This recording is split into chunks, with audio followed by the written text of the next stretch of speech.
So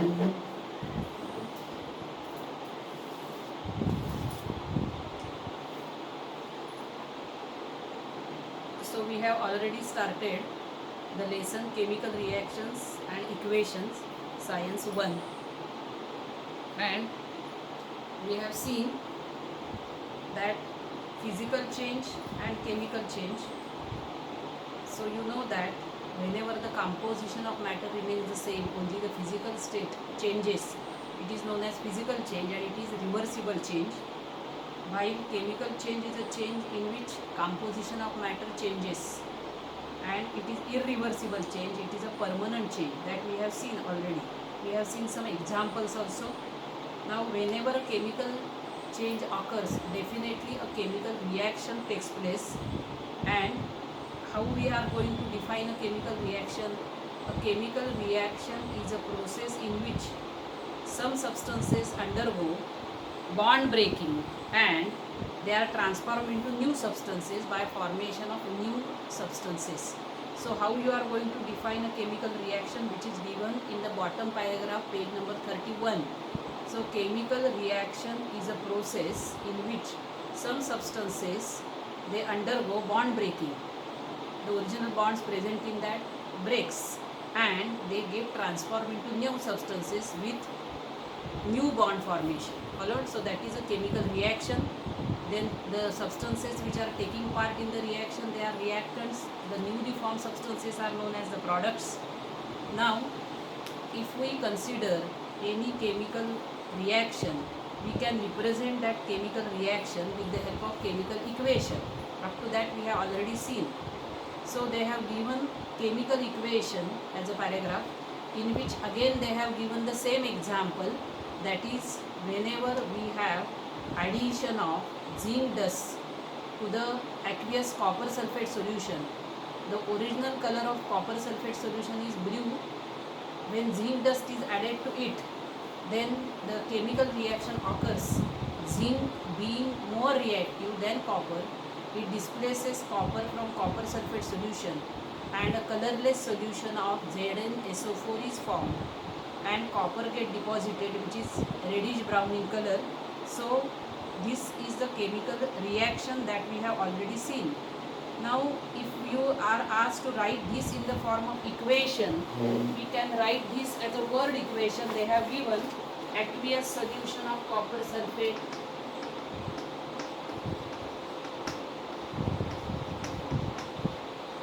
plus zinc gives aqueous solution of zinc sulfate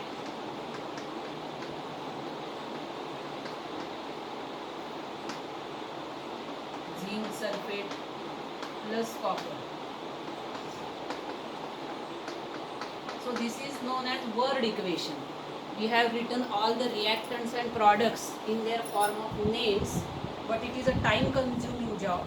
So we can write this equation in the condensed form using its formulae. So that representation of chemical reaction by in a condensed form using the molecular formulae of reactants and products is nothing but chemical equation. So you have to remember the definition of chemical equation, definition of chemical reaction, reactants, products. Followed? So if it is in the formula, then we have CuSO4 plus Zn gives ZnSO4 plus Cu. So that is how we are going to represent the chemical equation. In this, zinc, copper sulfate, aqueous and zinc, they are the reactants, while these ZnSO4 and copper, they are the products. So original bonds present in the aqueous solution of copper sulfate breaks, and original bonds means it contains the ionic bond. So ionic bonds present in copper sulfate breaks and ionic bond in zinc sulfate, they are formed during this reaction. Followed? So now we are going to see what are the steps which are involved in writing the chemical equation, because we have seen what is a chemical equation. Now in writing the chemical equation, certain rules we have to follow. First thing, you should write the reactant always on the left hand side and product always on the right hand side. and in between from reactant to product we have to show an arrow pointing towards the product. So that is the always thing we have to do. Second thing, if number of reactants and number of products, if they are more than one, in between the 2, 3, whatever it may be, we have to write the plus sign on left hand side as well as right hand side. For left hand side for reactants and for products on right hand side you should use the plus sign. Then to make the chemical equation more informative, we have to write the states in which it is occurring. That means the reactants and products are occurring in which state, that we have to write. This state means it may be in the solid state, then you should write as small s in bracket. If it is in gaseous state, small g, liquid state L, and then aqueous, then AQ. So aqueous means whenever the solution is produced in water, either of reactant or product, then you should write the symbol AQ. So these are the different states in which we are going to write the equation. For example, they have given for copper sulfate, it is solution in water, so aqueous. Zinc is in the solid state, again this is aqueous solution, this is in the solid state. So that is how we can make the equation more informative by using or writing the states of the reactants and the products like this. Then another thing, that whenever we are supplying the heat from outside, then that supplied heat should be written on the arrow by using delta, or you may write heat over the arrow. Suppose calcium carbonate, the first example that we have taken, limestone when heated gives calcium oxide plus carbon dioxide. So this is an endothermic reaction in which heat is absorbed.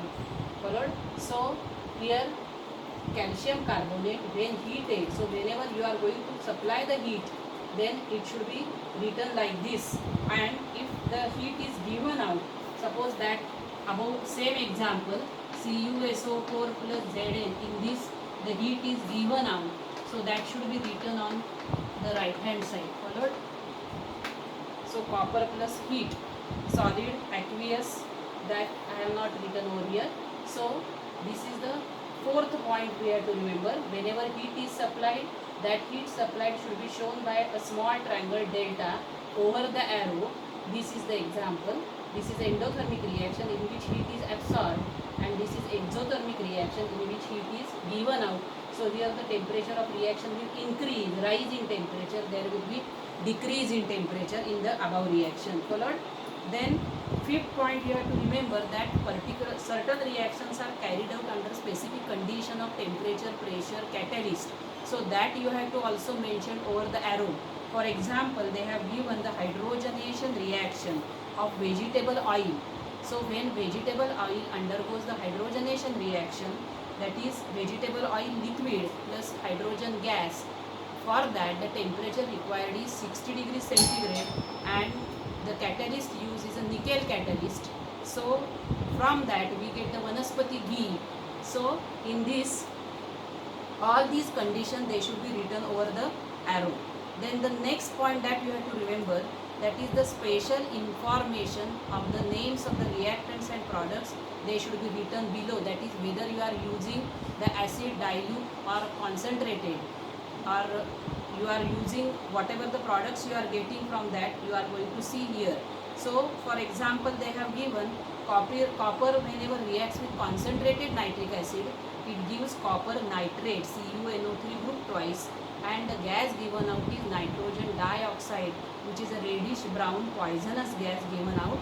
While when this copper reacts with concentrated dilute nitric acid, when we are using concentrated nitric acid, only 4 molecules of nitric acids are used or required, but whenever this copper reacts with dilute nitric acid, more molecules of nitric acids will be required.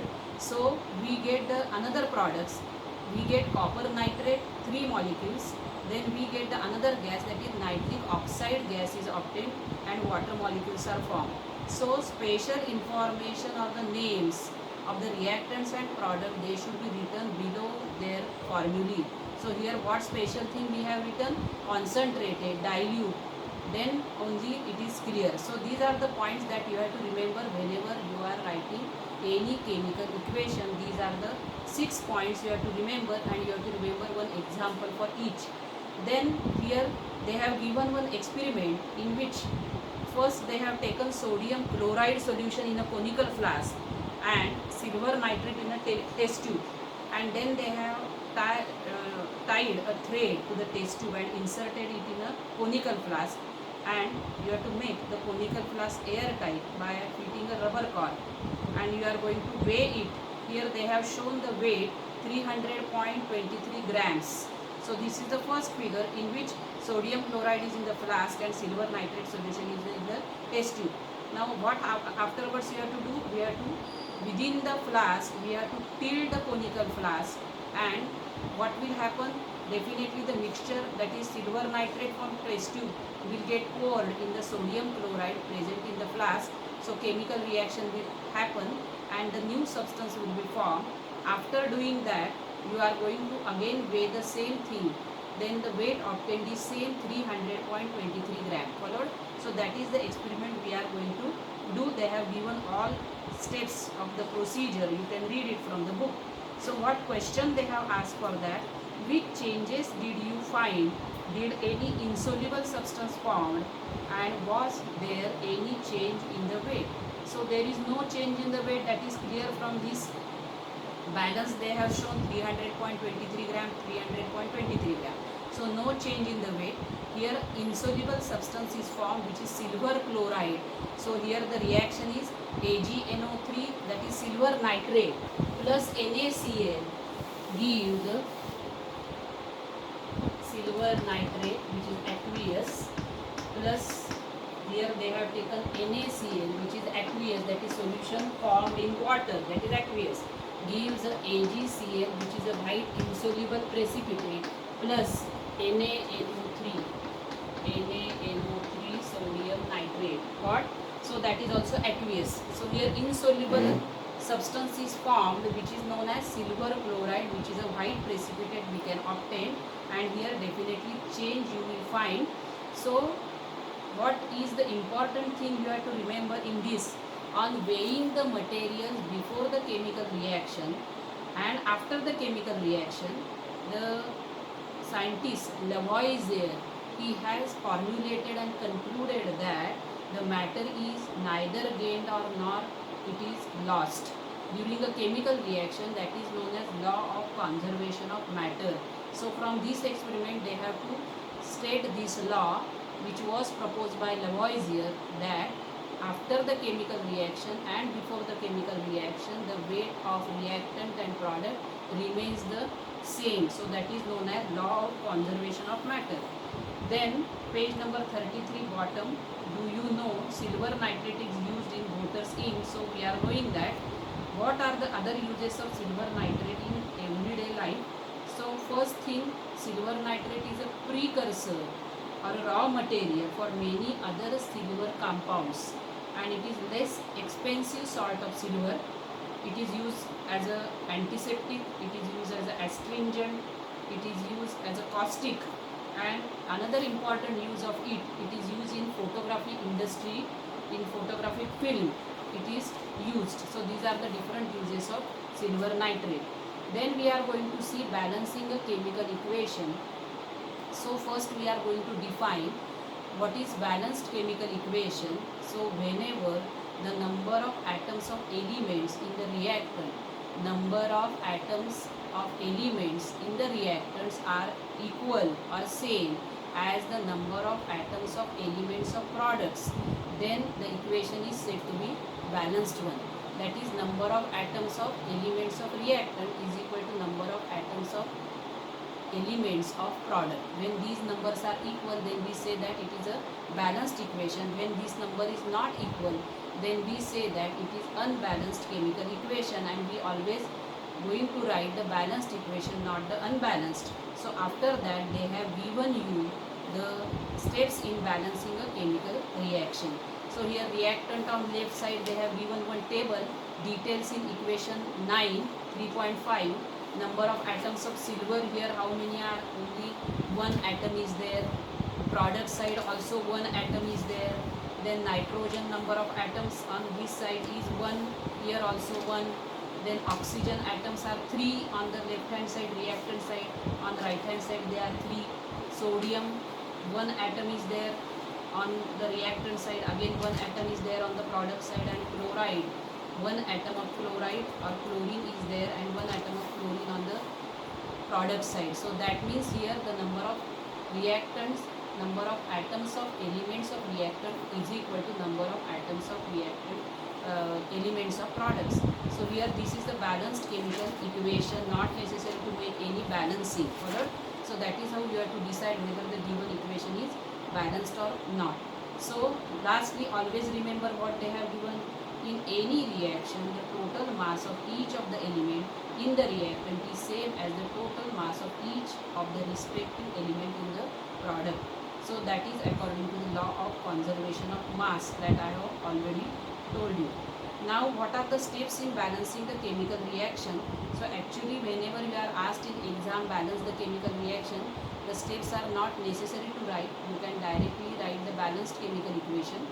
But here as they have given 2-3 examples, we are going to see how to write the steps. So first they have given the equation NaOH, that is sodium hydroxide, plus H2SO4 sulfuric acid gives Na2SO4 sodium sulfate plus water.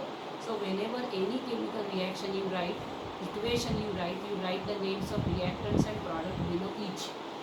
Then they have made a table, names of elements they have written here: sodium, oxygen, hydrogen and sulfur. These are the elements present in overall reaction.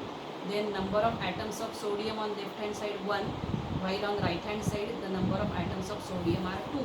So I will show this not making the table, but I will only tell you how to make the balancing.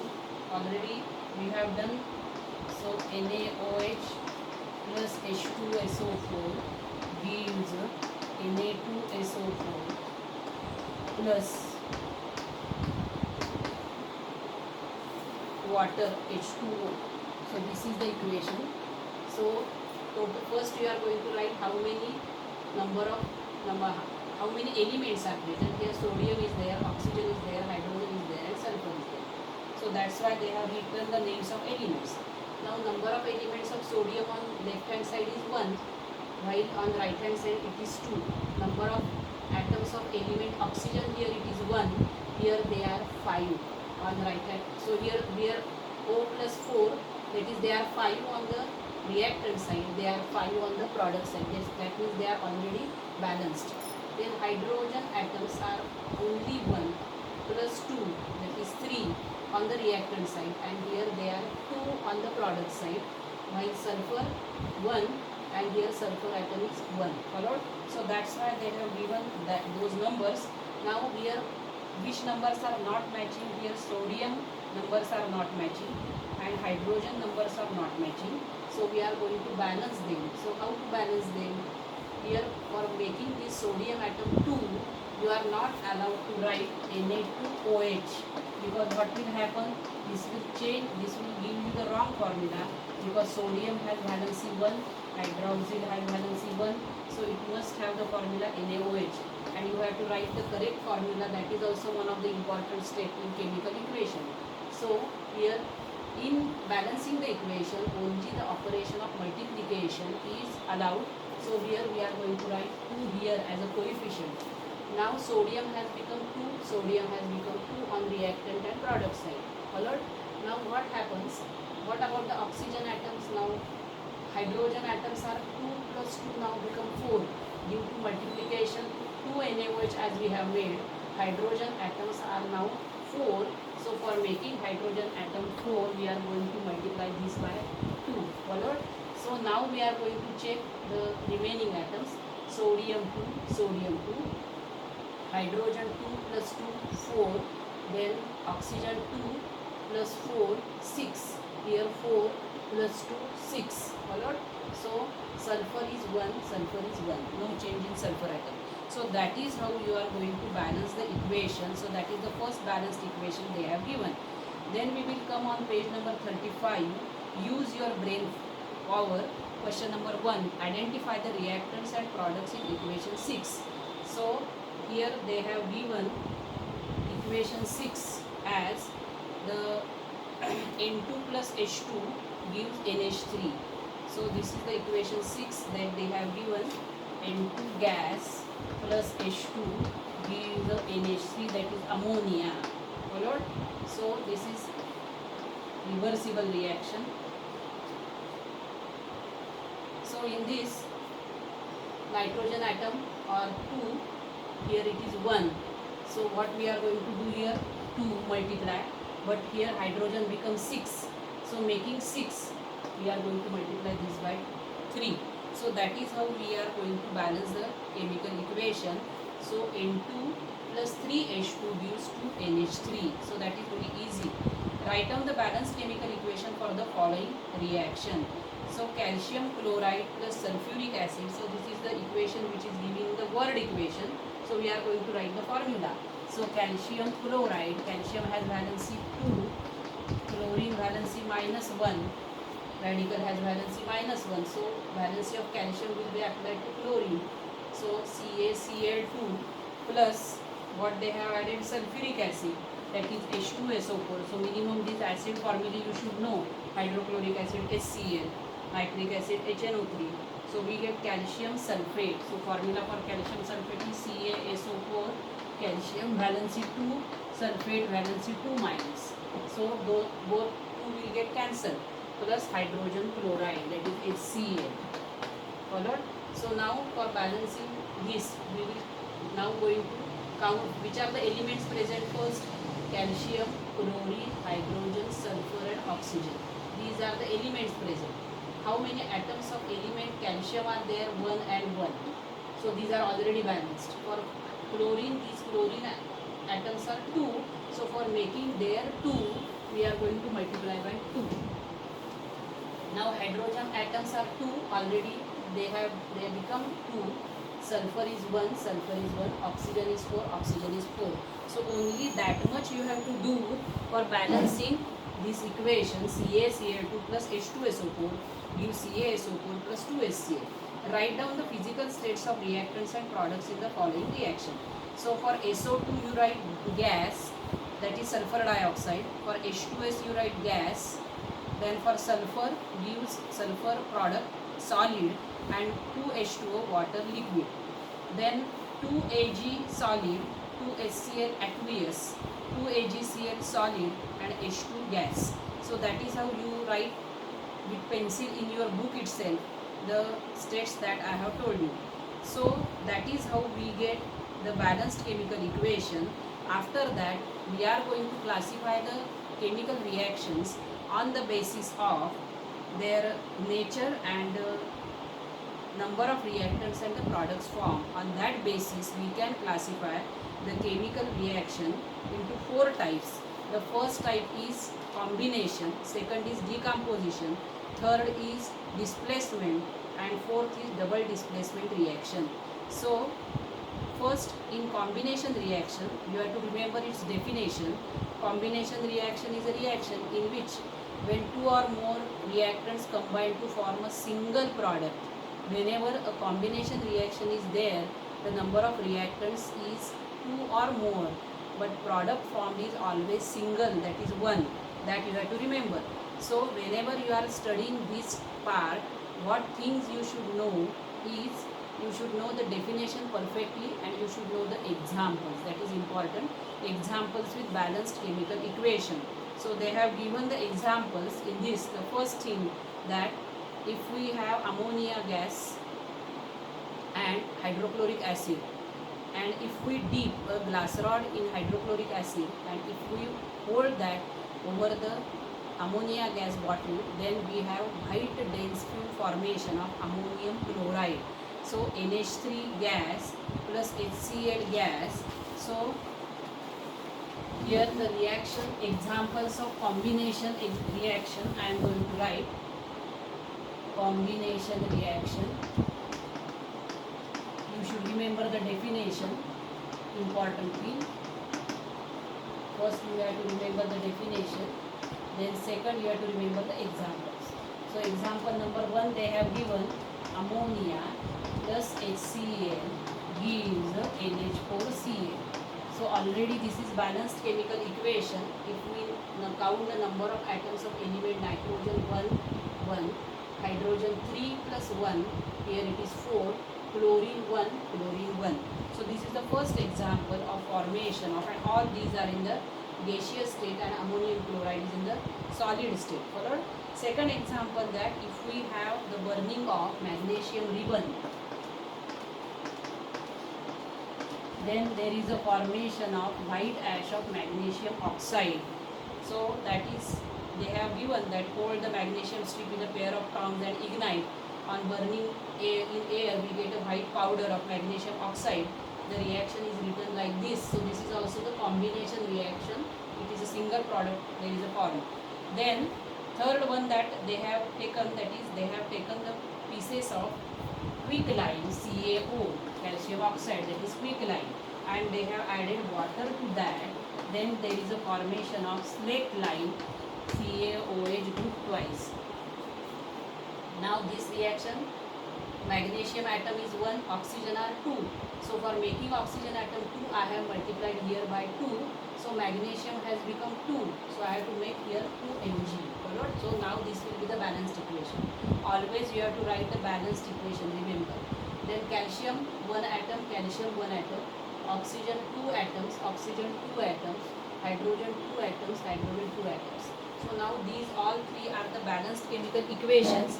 So many examples are there for combination reaction. Only few they have given in your book.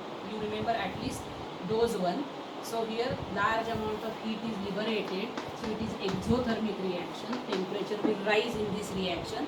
So what is the number of reactants in the above reactions? So number of reactants are more than 1. So 2 reactant in the first, 2 reactant in the second, in third also 2 reactants are there. What is the number of molecules of reactant taking part in the above reactions?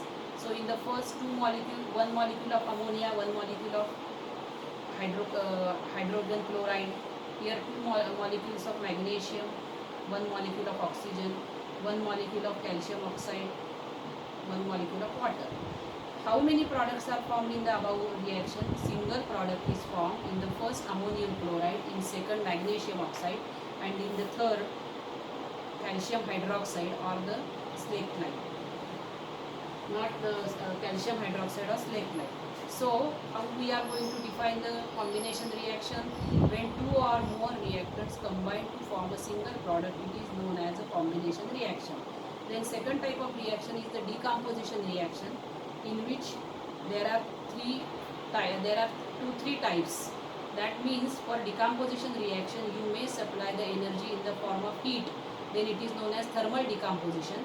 When we supply the energy in the form of electricity, that is whenever we pass the electric current, then it is known as electrolysis or electrolytic decomposition. Or there may be the decomposition which is done by microorganism, so that is microbial decomposition. So these are 2-3 types of decomposition reaction. So for thermal decomposition reaction, they have given the example, that is calcium carbonate, that we have already seen. This is not new. So decomposition reaction, that is the second type. So first example they have given, limestone calcium carbonate when heated, that is it is endothermic reaction. Heat is absorbed to give carbon dioxide. That is one example of, and they have shown in the figure that after heating calcium carbonate, the gas given out is carbon dioxide. So when this gas is passed through lime water, the lime water turns milky. So that is how they have shown the example. Another example of thermal decomposition is, naturally if we have hydrogen peroxide, that is H2O2, it undergo natural decomposition to form water and oxygen gas is given out. And oxygen gas is given out. So here you have to make 2H2O2 gives 2H2O plus O2. So that is also the example of decomposition to give water and oxygen. The first example they have given of sugar, that is C12H sucrose, C12H22O11, C12H22O11. H22O11. So that is the formula for sucrose, which is also the type of sugar. So on decomposition, on heating, it gives 12 carbon atom plus 11 water molecules. Followed? So that is also the thermal decomposition. When sugar is heated in a test tube, we get black residue carbon and water vapors are given out. So that is the thermal decomposition. Examples 1, 2, 3. Now whenever there is a electrolytic decomposition or electrolysis, for that you have to take the acidulated water and you have to pass the electric current. Then so they have given here as a question, can you recall, is it possible to produce hydrogen by decomposition of water by means of heat, electricity or light? So by passing electricity, we can have the decomposition of acidulated water. That means we have to add some few drops of water in that, and hydrogen and oxygen gas, they are given out. So they have given the equation 2H2O liquid gives 2H2 plus 2 plus oxygen. So how we are going to define this decomposition reaction? The chemical reaction in which two or more products are formed from a single reactant is called the decomposition reaction. Followed? So the chemical reaction in which two or more products are formed from single reactant is known as decomposition reaction. So this is exactly opposite of combination. In combination, product obtained is single. Here the product obtained are two or more, and here reactant is single. Here reactants are two or more in combination reaction. So that is how we are going to define the decomposition reaction. And they have given in many organic waste, they get decomposed by microorganism which is producing this manure or biogas. So that is also the type of microbial decomposition. The next type of reaction we are going to see afterwards.